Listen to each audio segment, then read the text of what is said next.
Good morning बच्चों।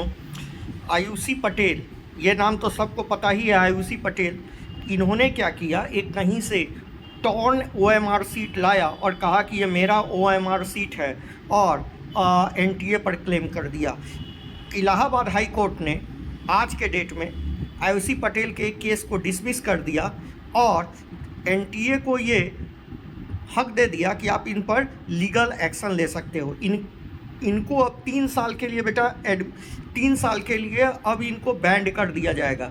ऐसे तो एनटीए को बदनाम किया जा रहा है, इनको 3 साल के लिए बैंड कर दिया जाएगा। प्रॉब्लम यह है ना कि आयुषी पटेल जैसे लोगों के वजह से हमारा केस कमज़ोर हो रहा है। इन लोगों के वजह से हमारा केस कमज़ोर हो रहा है। हमारा केस बहुत बड़ा है। हम चाहते हैं कि पूरे देश में नीट हो, ठीक है। 1563 बच्चों का ही नीट नहीं हो, सिर्फ 1563 बच्चों का नीट नहीं हो, टोटल बच्चों का नीट हो। इसके लिए ऐसे लोग झूठ बोलिएगा, कोर्ट में केस कीजिएगा और इनकी मम्मी जी, इनकी पापा जी सब तो जूता खाने वाला काम किए हैं। ये लोग बेशरम है। इन लोग के वजह से हम लोग का केस इतना ज़्यादा कमज़ोर हो जाएगा कि एनटीए बहुत हद तक 8 तारीख को झूठ बोल पाएगा कोर्ट में।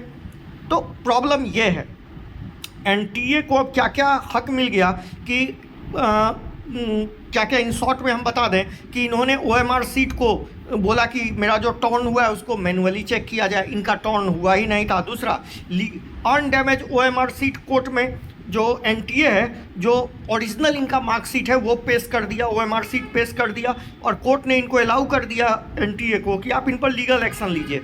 जूता मारिए इन लोग को 14, ठीक है, इन लोग को 14 जूता मारिए और भगाइए इन लोग को। कोर्ट आपको बदनाम करता है तो ठीक है। 715 मौसा का मार्क्स है इनका, जो 715 आ रहा है। इनको एक्चुअली में 355 मार्क्स है। इनका मौसा का मार्क्स है जो इनको दे दिया जाए। और इनके मामा जी इतने जहाँ मिलेंगे हाई कोर्ट में ना, वहीं पीटा जाएगा इनको, बेवकूफ़ कहीं के। कुछ भी समझ लीजिए बेटे, इन लोगों के वजह से, ऐसे चूतियों के वजह से हमारा जो केस है वो कमज़ोर हो जाएगा। और हमारा केस कमज़ोर हो जाएगा मतलब बहुत ज़्यादा नुकसान होगा। इस बार बहुत हद तक अब उम्मीद बढ़ गया है कि ये एग्ज़ाम रीनीट हो जाए, मगर ऐसे बदमाश लोगों के वजह से सारा खेल ख़राब हो सकता है। Thank you. ख्याल रखें अपना। जैसे जैसे हमको इन्फॉर्मेशन आता जाता है बेटे, हम बताते जाते हैं। Thank you.